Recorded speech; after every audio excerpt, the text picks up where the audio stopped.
I'm gonna hope to be able to finish tomorrow, so then we can just talk about the story and everything.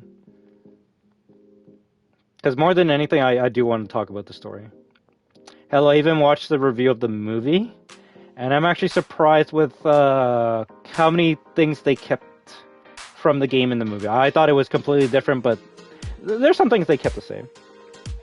For example, and I don't think this is a big spoiler, but well, no, fuck it up. Dr. Hill, the actor in the game, he's actually in the movie, and I'm like, oh, that's cool. I mean, might as well. Fucking,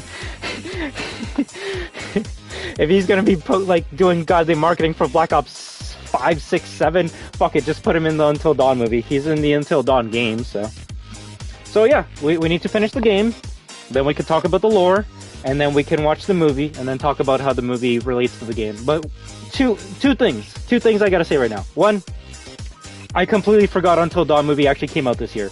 So, if you were to ask me whether it's the worst video game thing that came out this year, it's not The Last of Us Part 2. It's Until Dawn movie. It has to be. It has to be. It just has to be. So there's that. Number 2, I already forgot what number 2 was, but yeah, we'll go with that. I think for VODs, I just look at the parts that I've missed. Well, that makes the most sense. Unless the VOD was really fucking good, there's no reason to watch from the beginning all the way to the end. And shit, I won't lie. When I watch my own VODs, I'm like, okay, this guy's fucking boring as shit. I need to put him on 2 times speed or get to the parts I want to see, so. I think this might be a copyright music. You know what? Honestly, we've been playing nothing but copyright music. Fuck it, just get me. Just get me. Just fucking take the money out of my fucking empty pockets and say, fuck you. Rachel, unless I've been in the VOD, it's hard for me to really invest in... And there's nothing wrong with that. I'm just being real. I'm being real. And that's why when content creators make videos, they usually take their VODs, edit them, and then upload them as parts, right? Part 1, Part 2, Part 3. I'm lazy. And honestly, if my VOD only has 11 views, I doubt a fucking Part 1 of that VOD is gonna get more. So I'm just being real. I'm just being real. But the thing I care about more than the views on the VODs is one, if they can be accessed after the fact. For example, I don't think people in the EU can watch Part 1 of Until Dawn because of the copyright music. So when we do Part 2, when we do new playthrough today, we're gonna turn off the copyright music. That way it stays on my channel. I'm always yours.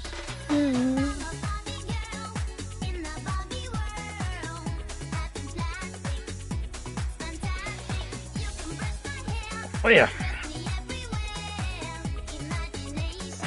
So if someone's yeah.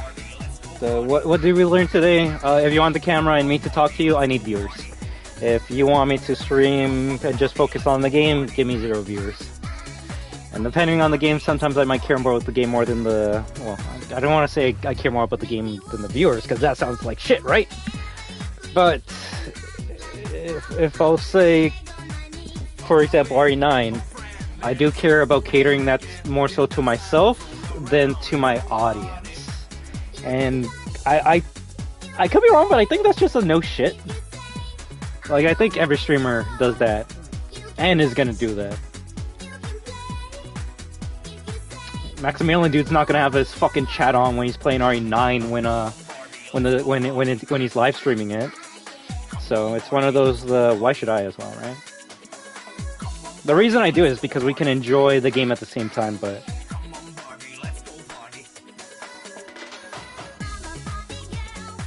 I'm just trying to think how many new RE games have came out since I started streaming, and has my experience with the stream/game been affected because of the stream? And so far, sadly, the answer is yes. RE4 was a unique stream, and you know who you are. There's more than one person that fucked me up on that stream. But it was one of those, like, yeah, I'm just trying to enjoy this game. Why are we, like, infighting with the community with this shit? And yeah, I just don't want that again with RE9. With Separate Ways, it was a bit better because there was none of that. So If we can make RE9 like the separate way stream where we just enjoy the game and have fun, then fuck, let's go. Let's fucking go. The only person that should be crashing out on a fucking our Resident Evil stream is the streamer. You guys should not be crashing out. If you guys are crashing out, that implies to me that you care more about Resident Evil than I do. And no offense, you guys do not care about Resident Evil more than I do. I am the Resident Evil whore. No. But it's just one of those, like, yeah, let me fucking get mad over the lore changes and shit. I feel like only other people that enjoy Resident Evil as much as I do will understand the frustrations that I have. Some of you might be a bit too new to understand the bullshit that we've been going through. Fucking RE9. Or RE6.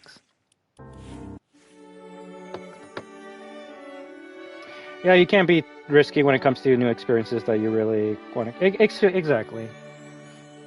Like how the last experience I had like that was Secret of the Mimic. And that one I did focus more on the game than the viewers. But even in that first playthrough, there were some viewers that were like, yo, you should go over here. Or like, yo, you know about this thing that you obviously don't know about because you're not like fucking 6 hours into the game? And it's like, no, I'm 2 hours into the game. Why would I know about this thing 6 hours into the game? And they're like, well, I just wanted to tell you. It's like, don't tell me, it's a spoiler. And then they're like, it's actually not a spoiler because, like, it's not that big of a deal. And it's like, motherfucker, a spoiler to you cannot be a spoiler to someone else and vice versa. No, it's okay, it's okay. Like, being new to RE is not a bad thing. It just means I gotta do a better job explaining why I enjoy Resident Evil as much as I do. But also, I don't think you would understand why someone like me would be annoyed that we're going back to Raccoon City.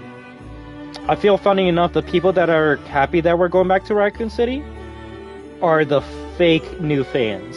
What's a fake new fan?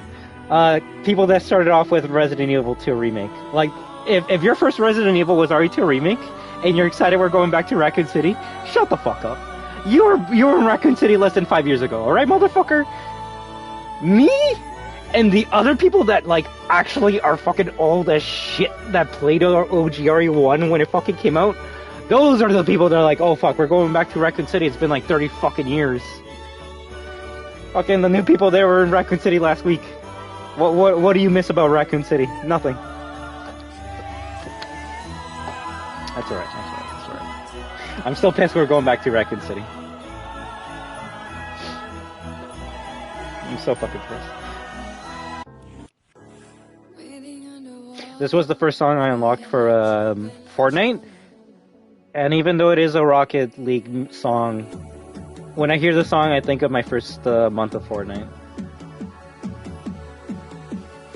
You can actually unlock it in Rocket League. I used to have it as my background menu all the time, but then it got copyrighted.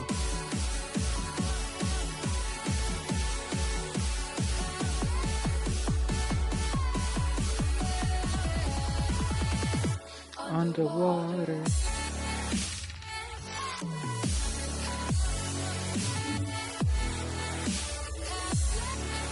Although, not gonna lie, I've been actually itching to play more RE3. RE3 is such a fucking good game. I need to finish it. I need to get all the endings. I just need to play more of it. So.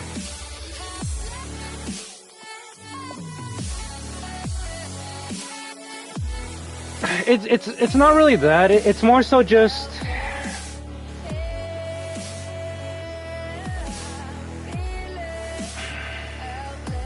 I feel, at least for me, I've been oversaturated with Raccoon City in the past 10 years.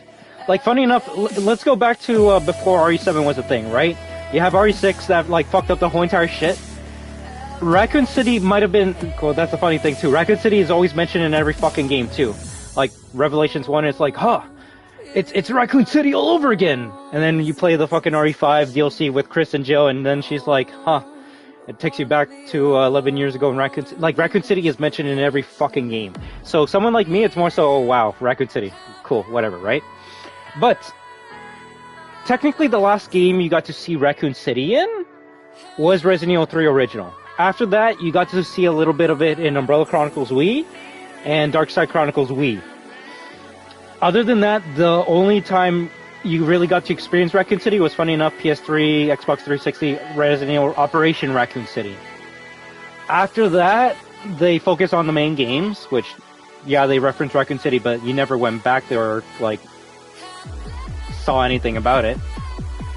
And then RE2 Remake was announced, which I can't get mad at that. That game takes place in Raccoon City, so it's like, okay, cool, makes sense. Then RE3 was supposed to be the game that lets you live and breathe in Raccoon City, and they fucked that up in the remake entirely. So you have 2019 Raccoon City RE2, 2020 RE3 Raccoon City, and then I guess Village comes out 2021.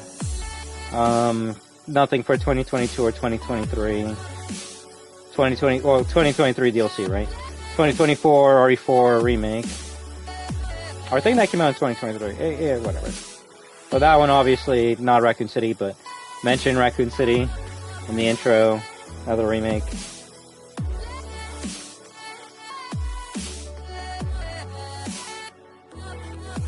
I guess it's more so for me. I just feel Raccoon City out. I've seen too much of it in 2 and 3 remake, and I'm just like, why are we going back there? Let's go to a new location. Let's have some new characters. Why does it have to be Leon and Jill? Why can't it just be Grace? And even then, Grace had to be connected to another fucking character. Why couldn't it just be Grace? Grace nobody instead of Grace Ashcroft.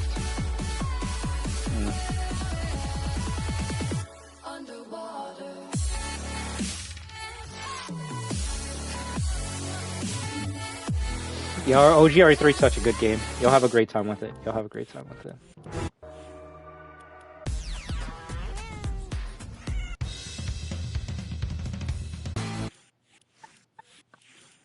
Where's the Spider-Verse song?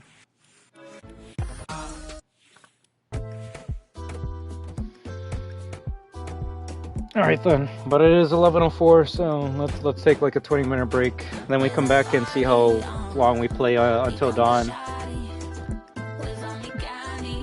Exactly, because I don't know. I'm doing my best not to like look at videos pertaining to RE9, but considering there's no spoilers, anything that anyone says could happen, and I can't get mad at it. Like if I watch a video that says, "Oh, Wesker could be back in RE9," and then Wesker's back in RE9, I can't be like, "Yo, this YouTube video spoiled it for me," because they were just guessing, they were just assuming, right? When the leaks for like Village came out, it's like, oh well, fuck, I kind of know the whole entire game before it even comes out. And yeah, the leaks for RE8 were bad. Like we knew about the Dragon Dimitrescu fight before goddamn the first trailer even came out, so that was bad. I may even still have that picture on my fucking phone. But yeah, at least for what we know, nothing of RE9 has been like extremely leaked, so anything's in the realm of possibility right now.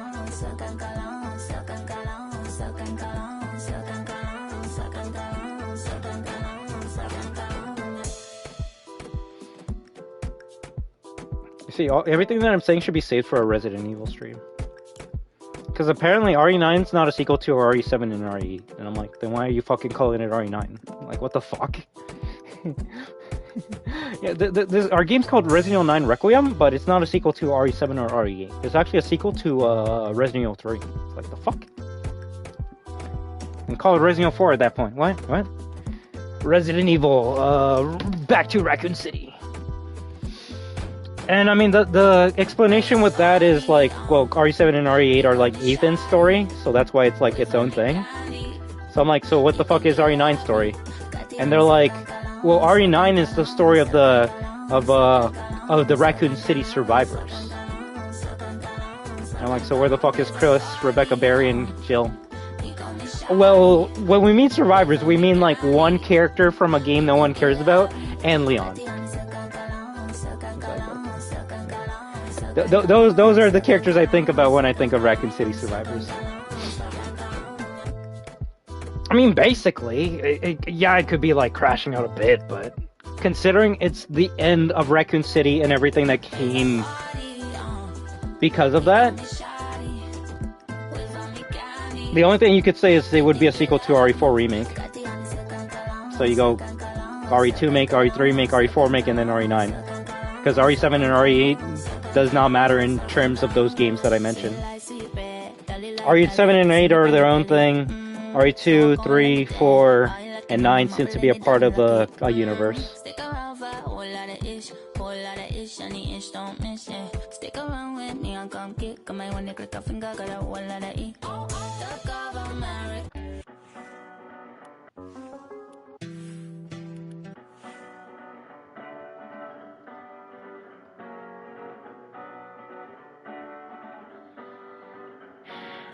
Can we go back to how it was?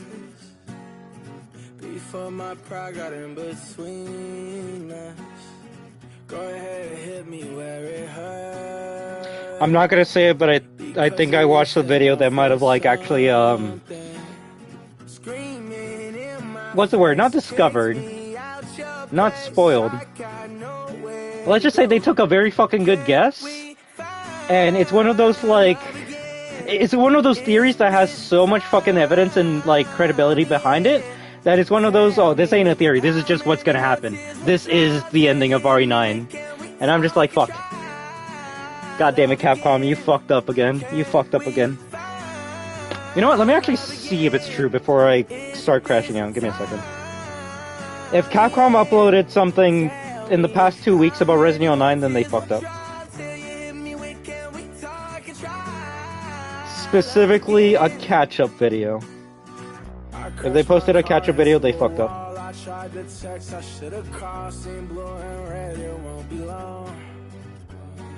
Yeah, no, like it's one of those like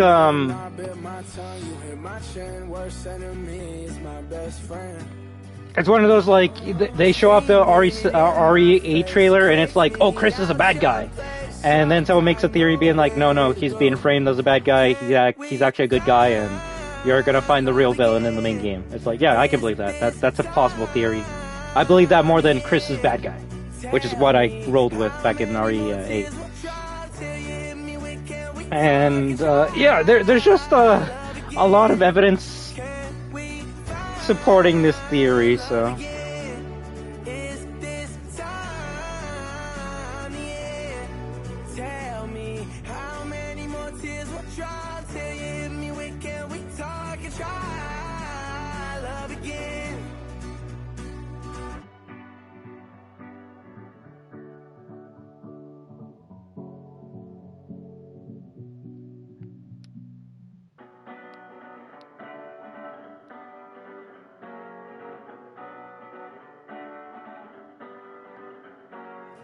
Can we go back to how it was?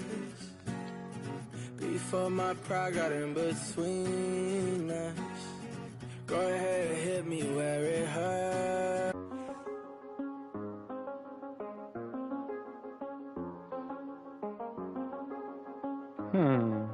Where the fuck did I see that then? Give me a second. I do the same thing I told you that I never would. I told you I changed, even when I knew I never could. Know that I can't find nobody else as good as you. I need you to stay, need you to stay. I get wake up on this still. I realize the time that I wasted here. I feel like you can't feel the way I feel. I'll be up if you can't be right. I'll be fucked up.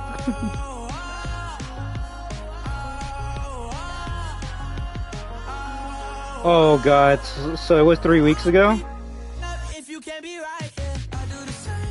Oh no, Capcom, what the fuck did you do? You fucked up! You fucked up! Oh shit! Oh no! The theory is true now! If Capcom didn't upload that video, I'd be like, no, the theory is full of shit, but the fact that Capcom uploaded the video, they fucked up. They fucked up. I can tell you, if you want to know what I know.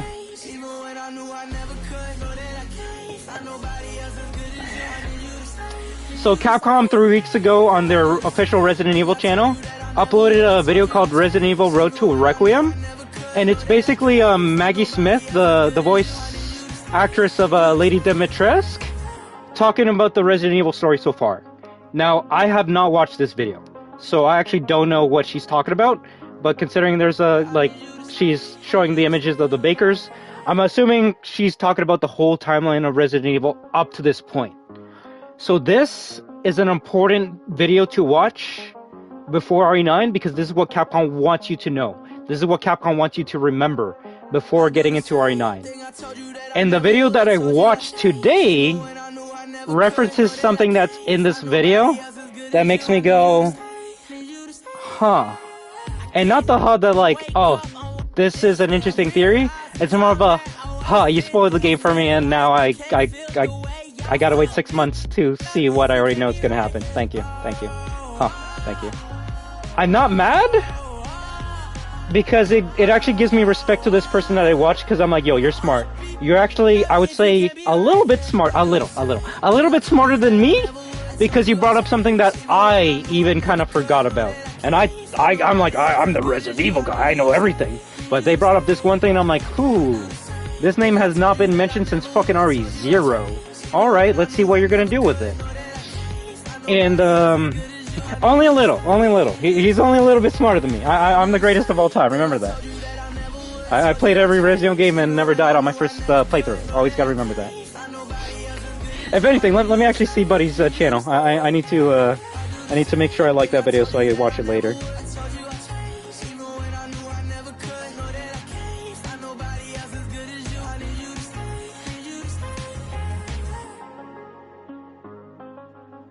So the channel was 71.8k subscribers. It was a video they made 6 days ago, and it's well, I could tell you the title, but the name could be spoilerish. But then again, I don't think any one of you know who this character is. To me, it's a spoiler because of what I know about Resident Evil. But someone that knows nothing about Resident Evil, they would hear the name and be like, okay, and.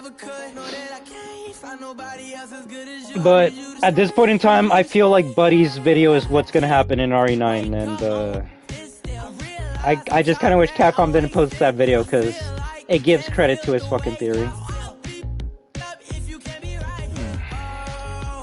God damn it, Capcom. God damn it.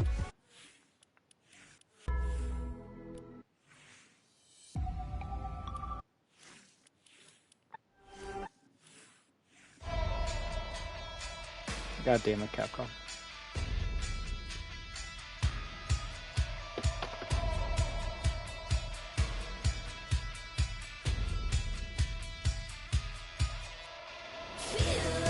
You want to know what I know or no?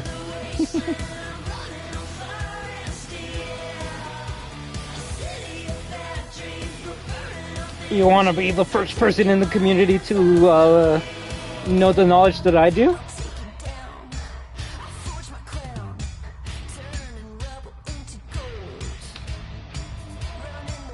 The funny thing is, there was another video I watched, I want to say yesterday, if not less than a week ago, that mentioned that name, but my alarms didn't go off because I forgot about that name. It's kind of like when I played, sure, alright. It's kind of like when I played RE5 for the first time, and then you read about, like, about a character named A. Wesker, and then, like, 5 years later they make Revelations 2. And then you find out A. Wesker was not Albert Wesker, but it was Alex Wesker. It's like, oh, that was cool. So, the title of the video, if you want to know, is called Brandon Bailey Theory Explained. And that already is a big fucking spoiler. But someone, and this is why I feel like I got to do a better job with my community when it comes to Resident Evil. Because I want to make an assumption, and it's going to be a big one. I don't think anyone in my community knows who Brandon Bailey is. Even the people that play Resident Evil, I don't think they know who Brandon Bailey is. Now, when I heard that name a couple days ago, I'm like, is that from Outbreak? I was trying to remember exactly where I remember that name from. But it wasn't until this video that I watched today that explained where that character came from. I'm like, oh shit. No, that's exactly what they're doing. So, alright. Well, let me try to give you the best way I can explain this. Brandon's in RE0? You see, and that's why I need to now I want to play RE0 to find the note that talks about him. So who is Brandon Bailey to anyone that's new in Resident Evil? Well, Brandon Bailey is the best friend of James Marcus. James Marcus, one of the founders of Umbrella and the main antagonist for RE0.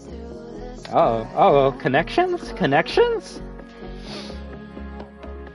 So what I found out today is, I always, leave it to Capcom, always retconning shit and giving new info, right?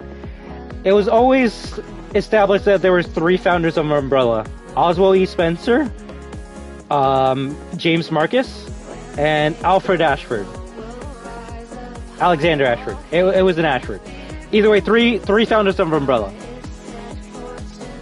What if I told you there was a 4th founder of Umbrella, and his name was Brandon Bailey?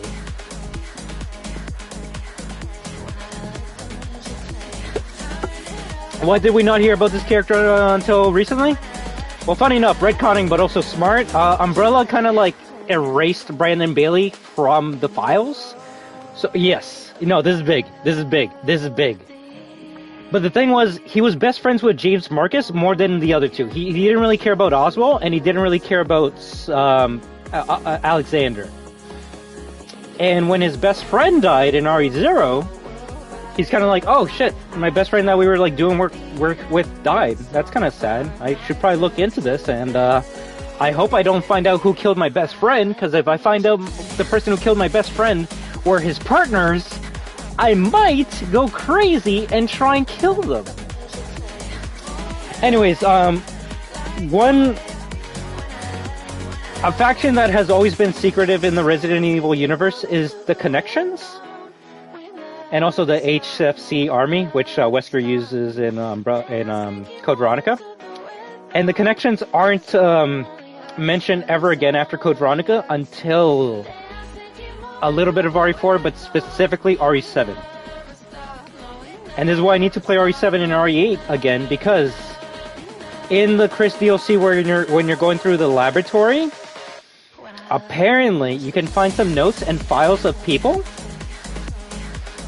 Oh, before I get to this big part.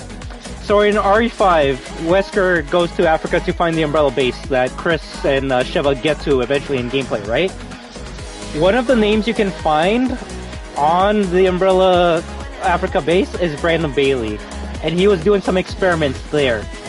Wesker was trying to find Brandon Bailey, and in Wesker's report, he apparently wrote Brandon Bailey as deceased. So Wesker could not find this guy, and he just assumed that Brandon was dead, right? This was RE5, 2009. So then comes RE7, fucking 2016, Chris Redfield DLC. You're going through the fucking Connections, you're going through computers and shit. And then you find out the leader of the Connections, the main head honcho, the guy who runs everything in the Connections, his name? Brandon Bailey. Brandon Bailey never died. Wesker couldn't find him, and when Brandon found out that his friend died by Alexander and Oswald E. Spencer, he's like, alright, you killed my best friend, I'm gonna make a rival company to fucking destroy Umbrella. And that was the Connection's main purpose, to destroy Umbrella. Fuck with Umbrella. Just kill everyone in Umbrella.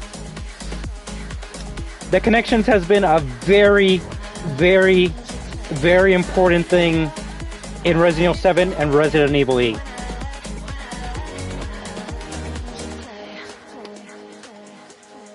What the video basically stated was that mysterious old man we see in the trailers, who's like, oh, I need you, Grace. You're very important. He could actually be Brandon Bailey, the 4th founder of Umbrella. What this means in the long scheme of things, I'm still trying to piece that together. But at this point in time, I do feel that Brandon Bailey is that guy at the end of, at the trailers. Now, with all this information that you know, you might ask me, so how does this connect to the Capcom video that they posted 2 weeks ago or 3 weeks ago? Well, Interestingly enough, Maggie Smith, Lady Demetress, talks about all about the lore of Resident Evil up to the point. Talks about the founders of Umbrella, Oswald E. Spencer, Alexander Ashford, James Marcus. Do you know who she doesn't talk about in that video? Brandon Bailey. If you were to catch up... Yeah, and that's why I say Capcom fucked up. Capcom fucked up. Capcom fucked up. They were in a corner. The funny thing is, the video that I watched basically said it was a lose-lose situation. And the only thing I say is, well, just don't fucking do a recap then. Just don't do it. Or wait until the game comes out and then put the recap there. Because if you were gonna tell the whole story of Resident Evil up to this point, you do have to mention Brandon Bailey. But if you mention Brandon Bailey, someone like you or someone that doesn't know that name might be like, huh, why is Maggie Smith talking about Brandon Bailey? Why is this character that's never been mentioned before now being like front and center in this Capcom video that's saying you need to know everything about this before RE9 comes out? Two things, there were two scenarios. One, they talk about Brandon Bailey in that video, and then people would have been like, oh shit, who's this character? We gotta look into it. Oh fuck, he's the fourth member of Umbrella. Oh fuck, he's related to like Raccoon City and James Marcus. Oh fuck, he's in the connections. Oh fuck, he could actually be that old guy in the trailer. Or B, which is what they did. You don't talk about Brandon Bailey, so then no one brings him up other than the no-life fucking RE fans like me and the other guy that he's a bit smarter than me, right? And then we go, huh, it's interesting that Capcom didn't talk about Brandon Bailey.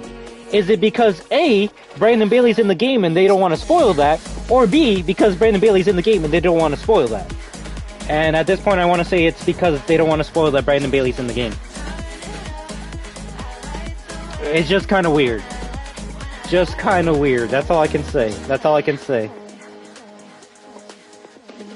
The fact that they've been mentioning this fucker's name in RE7 and RE8, and he is like the last connection to Umbrella that's alive.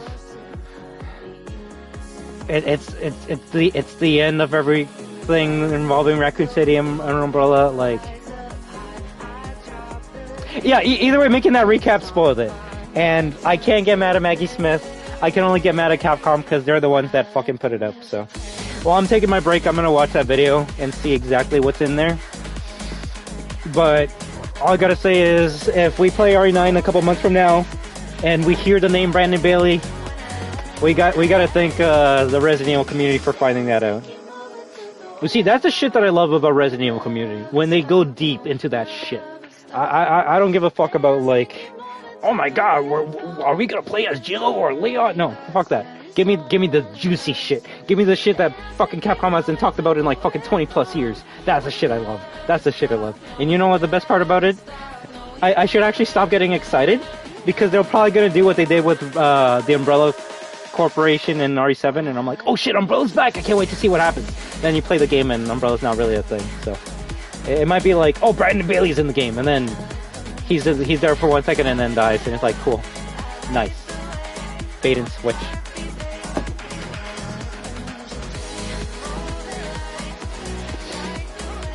The biggest evidence for Brandon Bailey right now is the fact that in RE8, there's a picture on the wall of this old guy with like a lot of like, he has like this monocle and like lots of, it's maybe he's like the first mini-pop, maybe. You know what, that'd be funny. That'd be funny as shit. That'd be funny as shit. Either way, I'm more interested in Brandon Bailey's story in RE9 than anything else. I don't give a fuck about RC, I don't give a fuck about Umbrella, I don't give a fuck about Grace or Leon, I don't give a fuck about any of that shit. Talk to me about the fourth fucking old wrinkly ass guy that has not been mentioned in the fucking series up to this point. That is what I care about. And the thing is, I care about it because there's actually so much that could branch off from this point if they don't fuck it up. But they're gonna fuck it up. How are they gonna fuck it up? They're gonna introduce Brandon Bailey to RE9, and then they're gonna kill him off. Therefore, ending all ties with Umbrella, all ties with fucking the connections, and then for RE10 we gotta figure out a new villain. And it's like, wow, cool, nice, you fucked up. But what I hope, and I know they're not going to do this because they fuck up, is that he's going to be the main villain for the rest of the for future games going forward. Because so far in RE7 and 8, it's been Chris, the BSAA, and Blue Umbrella versus the Connections. That's the main plot that's happening in Resident Evil right now. Of course, you have like bioterror around the world and shit, but who's causing those bioterrors? The Connections. So that's why BSAA, Blue Umbrella needs to stop the Connections. So then you just have world peace, I guess. So if you kill Brandon Bailey, you kind of kill the Connections, and then you kind of kill the main antagonist of the series. And then what do you do for RE10? Fucking Blue Umbrella Chris versus BSAA? Cool. That's really gonna piss me the fuck off. Stupid. Oh. Either way, that's my tangent for today. Well, if anything, just consider yourself lucky, Jedi. You're the first person I told that to, so when I say it tomorrow to when I'm playing Resident Evil, they'll be too slow because you knew that shit first. Granted, that video is like 3 weeks old, so I'm late to the party, but I've been getting lots of videos saying that Brandon Bailey is going to be in the game, and I didn't believe it until that video that I watched, just because of the evidence. I don't know, it's like Capcom makes a video for Street Fighter 7, and they talk about every fucking character but Sakura. And it's like, huh, why didn't you talk about Sakura? Is it because she's going to be there day one? And it's like, yeah, it's there day one, we wanted to surprise you. It's like, well, yeah, no shit. That's why you don't talk about characters that you want to be surprised, that you want to surprise people with, right?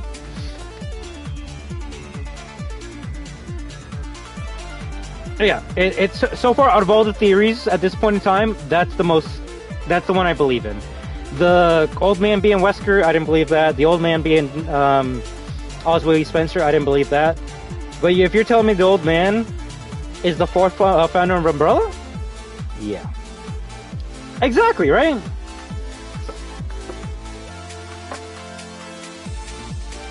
I mean, technically, she should always be the final boss in every Street Fighter game. Dark Sakura should always be the final boss, but hey, that's just me.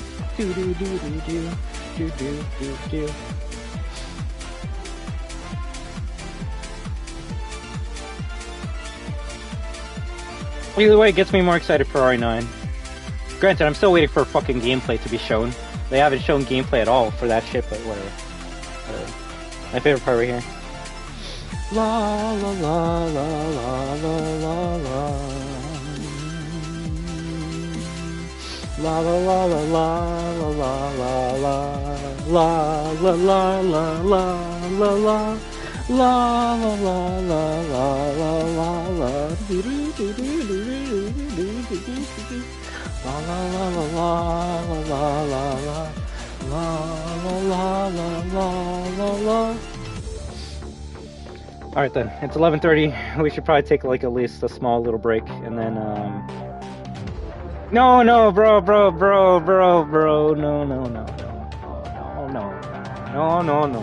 no. That's like you tell me, yo, the Street Fighter trailer of like Ryu shirtless and Luke shirtless was gameplay.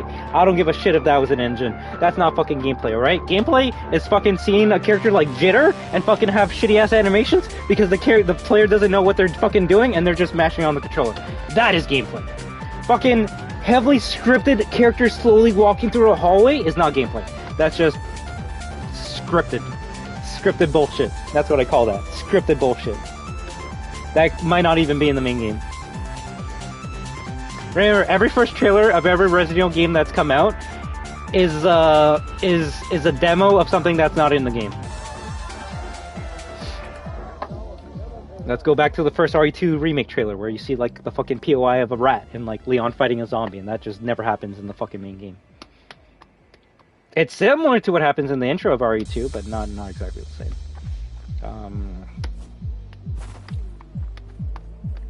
RE4 showed off of a lot of scenes of like Ashley being alone and you playing as her, and that did not happen, so that's cool. Yeah, please. We had a great time yapping about Resident Evil. So. You know what? We at this point we gotta switch to a Resident Evil character. Where the fuck are you? Where the frack are you? We'll pick Leon. Badass Leon. If anything, funny enough, you know,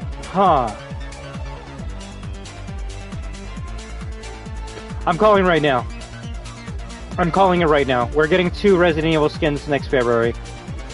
I say this because, interestingly enough, and this has never happened before, Capcom and Fortnite announced that Grace will have a skin in Fortnite when she comes out. I have never in my life heard Epic Games being like, yo, 6 months from now, we're gonna have like the Cat in the Hat as a character. Because the Cat in the Hat movie or game is coming out. They have never done that. Never. We can make assumptions like Cloud Strife from Final Fantasy is more than likely gonna come to the game when Part 3 comes out. But they haven't announced that Cloud will be coming to the game. So the fact that they already announced that Grace will be coming to the game next year makes me think that Leon RE9 is also coming to the game next year. I think we're actually getting 2 RE skins next year. One's going to be Grace, and the other's going to be the other character. Which, if it is Leon, it's probably going to be Old Man Leon with the jacket. That'd be cool. Granted, I wish I could get RE6 Leon, but that's alright.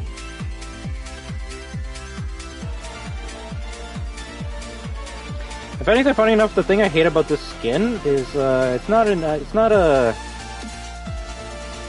I kind of wish it would have the cuts. Like, if you were to ask me which Leon is this from, I would say this is Leon from chapter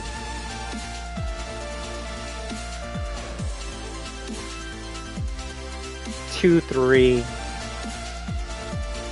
After he goes through the swamp in RE4 Remake, but before you get to the castle.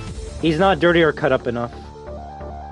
And that's the... I kind of wish if there were changes I could have for this Leon, it's not the jacket. The jacket's the dumbest thing you could ask for. Like, yeah. I already said my shit about the jacket. No, like, that's what I wanted. If they could have given me Leon past chapter 6, I would have loved that shit. Give me the Krauser cut on the chin, or on the cheek. Give me the melee vest on his body. Oh my fucking god. Fuck the jacket. Give me the black melee vest. That shit is so fucking cool looking. Oh my fucking god, let's go. And Krauser's knife in the pocket would have been better.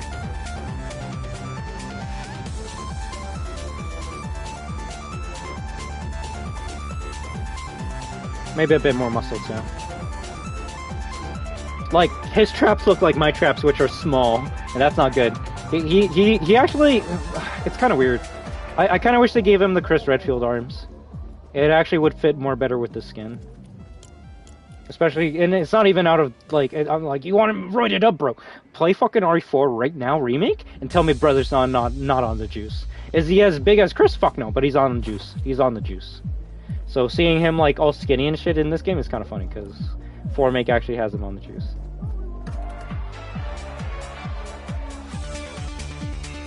Maybe when Code Veronica Remake comes out, I could actually have a clear Redfield skin. That's good.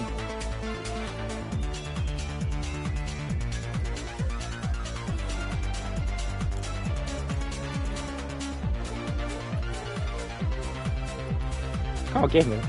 Should probably use him. No, he was jacked. He's not like this jacked, but you could actually see his traps much better in 4Make. Like, his arms should look, his traps should at least look like this. His biceps, okay, maybe not as prominent, but his traps should at least look like Chris's.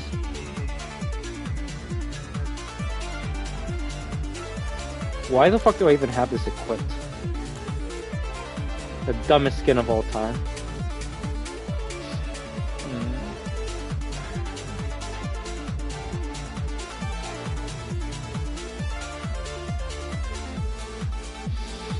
If there were two characters I could add to this game, then I could pick anyone in the world.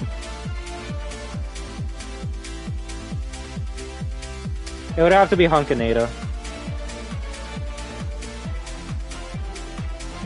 If they give us variants, then with Ada we would get RE2 Ada and RE4 Ada. And with Hunk we only get normal Hunk. I'd be okay with Grim Reaper Hunk as a variant, but The thing is, we couldn't.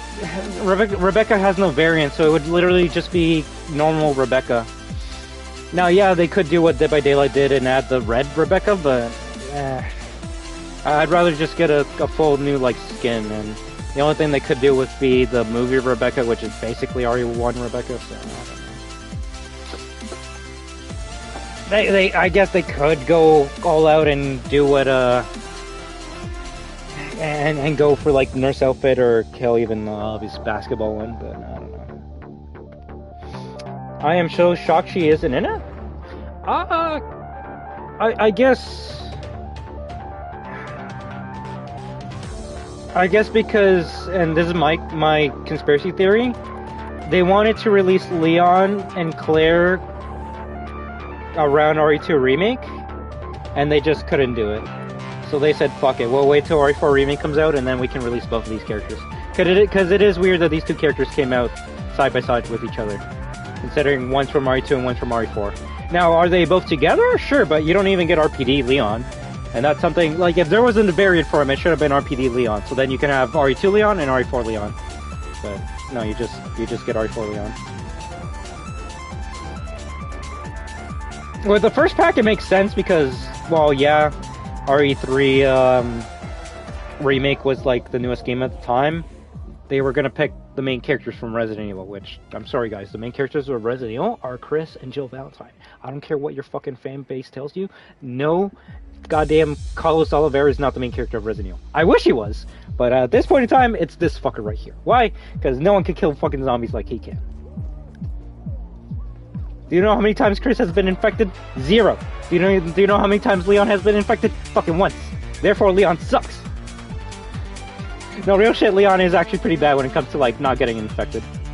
If your whole goal in the Resident Evil universe is destroy the virus and not get infected with said virus, Leon did a bad job. And real shit, Leon should have not survived RE4, but he had help from Spanish man, so that's the only reason he lived. Yeah, that's true. Fuck you. You're killing me with your logic. You're killing me with your truth. That's where I take the fucking spear and go, oh motherfucker, that's why I was comparing Leon and fucking Chris. Throw that shit back at you, bitch.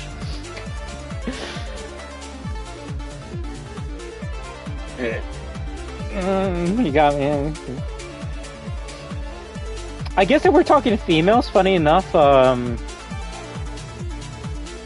well, Rebecca never got infected in the game. She did get infected in the movie. So the only female that never has gotten infected, I would say OG timeline, Claire and Ada.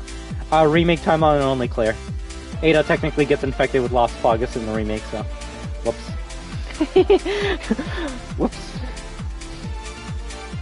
I haven't seen the newest Resident Evil movie yet, though, so I don't know if everyone gets infected there. Yeah, no, I guess Claire. Can't think of anyone else. If anything, you can say Jill gets infected 2 times, sadly. Once by Nemesis and the second time by Wesker in RE5. The blonde virus. My favorite virus of all time. It slowly turns you into Wesker.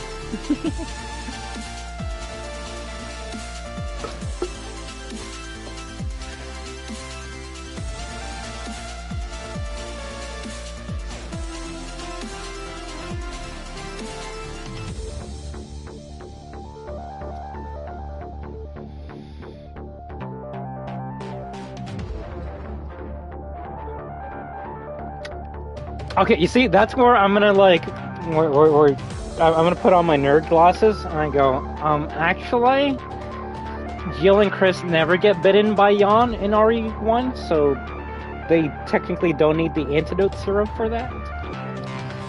Rare, you gotta accept Resident Evil games are played as if the characters never get touched or hit. It's kind of dumb. It's basically like a hitless run. Or no damage run. So yeah, unless it happens in a cutscene, it's not canon. And yes, I know you can get a cutscene with Jan, but it's like, well, If you don't get hit by yawn, then you don't get that cutscene. So it's one of those. Oh, okay. I guess you just never get bit by any of those characters. Yeah. I think the first time Jill actually gets hit by a zombie is by Nemesis.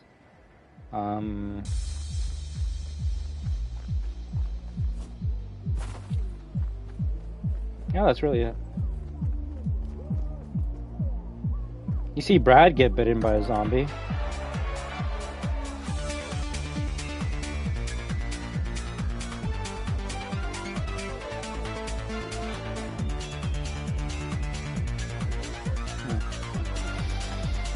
Alright then, I've been streaming for 2.5 hours. Fucking crazy shit. Alright, how you feeling, man? How you feeling? Should we still play until dawn in 20 minutes, or should we just sleep and then play tomorrow morning? All up to you, man. You let me know.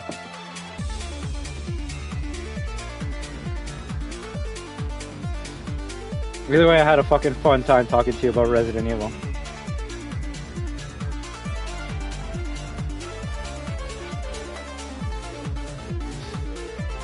Also, don't feel bad with whatever you choose, alright? Don't feel bad. Oh yeah, you know what? Same here. And we took a 20-minute break, then we come back. We're gonna be playing until like 1 or 2 in the morning, so yeah, no. Cool. I'm glad you picked the right choice. I was feeling that way too.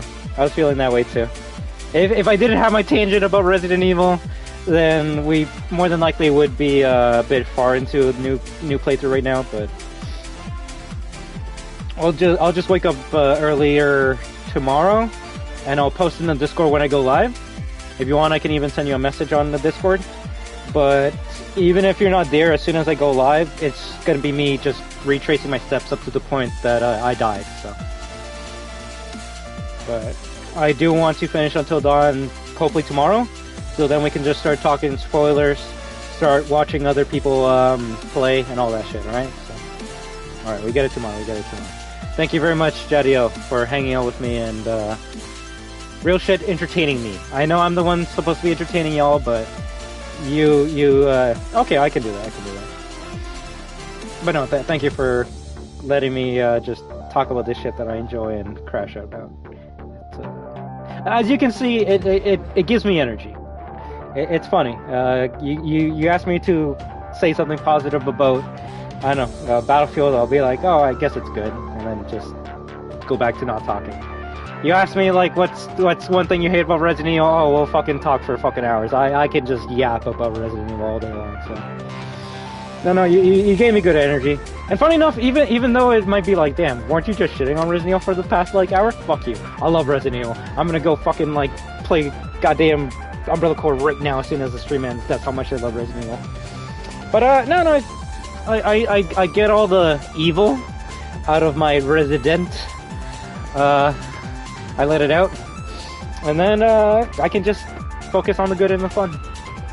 And real shit, that theory is getting me excited for RE9. Before it was just, oh wow, what are they gonna do with RE9? But now that I know that there is that element, that, oh fuck, this could be cool element, it's actually getting me excited for RE9. And now I'm getting happier for RE9, and now I want to play RE9. I want to see it. Let's go. But before I go, I think I got cut off when I was saying this, but there's a picture in RE7 of an old-looking character that has like these goggles, and they have like many lenses and shit. And what does the old guy have in RE9? He has goggles with many lenses and shit. So it's just one of those like, huh, interesting that the character we see in RE9, there's a picture of him in RE8. Brandon Bailey? So. Same. And do you know what the best part is? And this it could be cope, but I want to say it is the best part. Even if it's not Brandon Bailey, these Brandon Bailey theories are coming out. People are starting to, especially if I tell my community about it, we can spread the word of BB, right? If it's not Brandon Bailey, he's still alive. he's still the fourth founder of Umbrella, and he's still the leader of the Connections. So if that aspect does not get touched upon in RE9, it's still something that they can touch upon in a future Resident Evil game, and that does get me excited for the future of RE. Just because before Brandon Bailey, I was scared. Scared, not in the oh yeah, of course Resident Evil scared. No, scared in the oh fuck, they're gonna bring Wesker back from the dead. Oh fuck, they're gonna bring Spencer back from the dead. Oh fuck, they're gonna bring Nemesis or Nikolai back from the dead. They're just gonna rehash old shit. And funny enough, you could say, isn't Brandon Bailey an old shit? Yeah. But he's an old character that has not much lore or story to him, so they can actually expand on that. That's a character I actually want expanded upon. Hunk? No, don't touch him. He's cool as is. If you expand on Hunk, you're actually going to make him worse. Brandon Bailey, though, it could actually give us some more insights to James Marcus, which could give us more information about RE0, a game that we hear might be being remade. And why would you remake RE0 unless you wanted to add more Brandon Bailey elements to it? And obviously have models for RE1 remake, right? So. Exactly. Like real shit, if they want to bring Carlos or who's the other guy? Billy Cohen? I'd be okay with that. It's like, yeah, of course. We haven't seen them in a long time. But being like, yo, Jill, Chris, Leon, hell, even Claire, it's like, bro, I've kind of seen them too much. Shit, I would not mind if I've been advocating for Sheva for the longest time, but obviously RE5 fucked her up, so. But I just want to see new characters.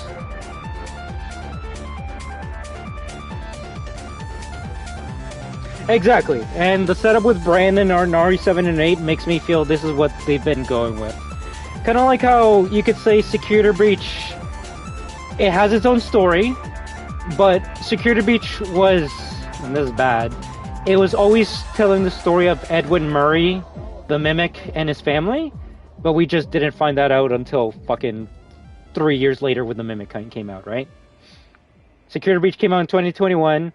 For the past, 4 years, we kind of assumed we knew the story of Security Breach, but it wasn't until Secret of the Mimic came out that we go, oh fuck, Pixaplex is built on top of MCM, Edwin Murray built all this shit, fucking, it seems to be his story more than William Afton or anyone else, but we just didn't know this because we didn't know what Steel or Scott Cawthon was leading to with Security Breach. Now we know.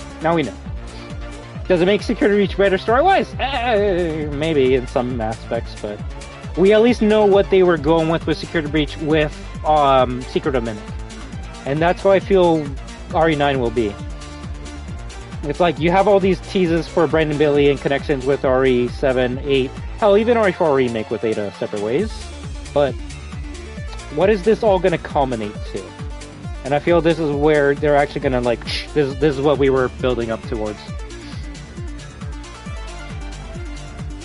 Exactly, like when Security Breach came out, we could only use the information we had at the time. And when RE7 came out, we could only use the information we had at the time. It's like, oh, what's Blue Umbrella? What's the connections? Is Chris evil? But then we get RE8 and we find out more information. It's like, okay, Umbrella's not bad. That's actually Chris. He's not a clone. Yada, yada, yada.